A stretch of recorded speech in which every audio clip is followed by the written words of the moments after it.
Mga kabisyo, meron tayong nakitang wingman dito. Humingi muna permiso dito sa may-ari. Yan. Na kung pwede namin picture and photo. Video. Pakita ko sa inyo. UD Trucks. Ganda nung unit ni Bossing. Bait naman. Humingi ako ng permission na video and photo. Pumayag naman siya. Pakita ko lang. Gusto ko lang ma-share sa inyo mga kabisyo yung linis ng truck dito sa Japan. Gantong setup na ginagawa nila ngayon. Dati may mga Yankee sila. Automatic bumper robotic. Ginagawa nila yun mga kabisyo. Yung design nila. Ang ganda naman. Clean look. Original setup pero mga naka-chrome. Naka-Alcoa Mags na rin. At yung wing band body, hindi pa rin nila inalis yung tradition nila. Yung lagi silang merong mga Japanese character sa gilid. Yawara Cold Express. Ang ganda ng chassis mga kabisyo. Kinis. Alcoa Mags 10 holes. Yes. Ang ganda. Pati yung likuran niya merong art design. Yung pinto ng wing van.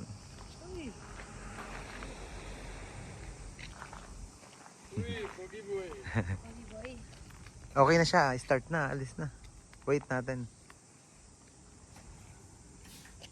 Decotora truck. Yan. Nag-start na ng engine mga kabisyo. Wait natin yung matras.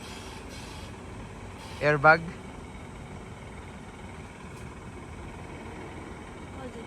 Yes, Yawara Cold Express. Nagpaalam naman tayo sa may-ari. Pumayag naman siya. Photo and video. Denso, backhorn.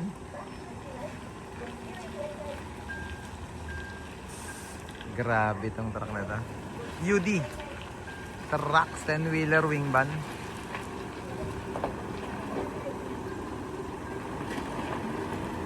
At tricycle.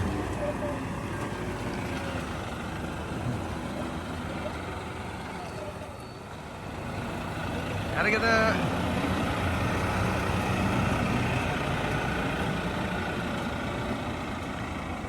Beautiful.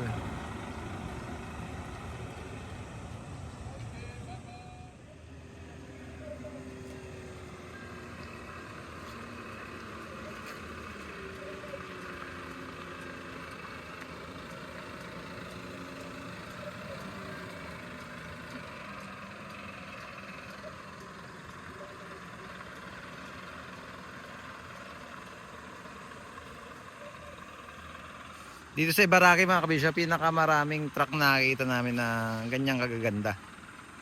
Yan, marami pa dyan sa kapitbahay nila. Yun, meron pa doon, eto pa.